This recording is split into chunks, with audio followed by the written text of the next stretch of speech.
I was at the house of the bride's parents, where they were preparing to set out for the groom's abode. It was a dwelling of modest appearance, but one which spoke of comfortable circumstances. The outside stone staircase leading to the upper floor was packed with guests. The clamour of cymbals and tambourines mingled with the cheers and served as a prelude to the epithalamium. The performers, although few in number, played their parts so well that it would have been difficult to hear a single word amid all the racket. With great difficulty I made my way through the crowd and into the room. There I saw the bride, seated in the centre of several knots of friends, her toilet nearly completed. Her nurse was putting the final touches to the enormous edifice of her coiffure. Disillusioned, at least for her own part, with the vanities of this world, she was investing all her sartorial pretensions in her young mistress. Her eyes sparkled with joy with each new item she added to the grotesque adornment, and from time to time she fell to her knees before her creation, and with a ludicrous ecstasy invited the company to admire it. The bride looked even more comical. She was 18 years old, with severely regular features and a dreamy air.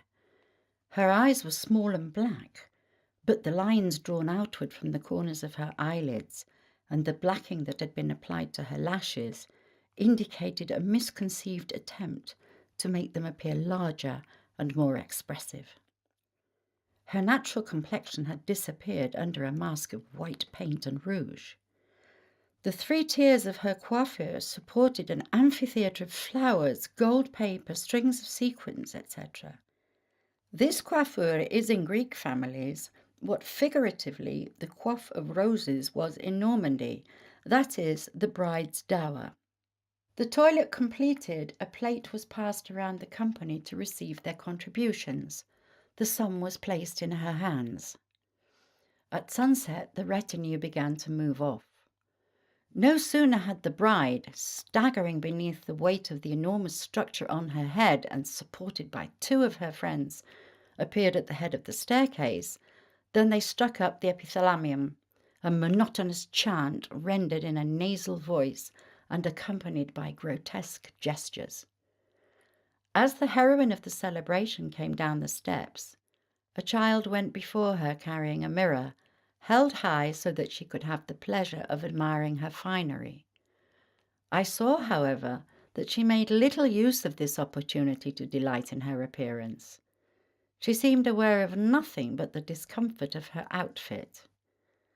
As the procession moved on, in as orderly a fashion as the width of the streets and the noisy exuberance of the guests permitted, flowers were strewn before her, and the noise of the instruments merged with the long litany of traditional wishes customary on such occasions, expressed with great enthusiasm. Preceded by torches, the procession wound its way towards the house of the bridegroom.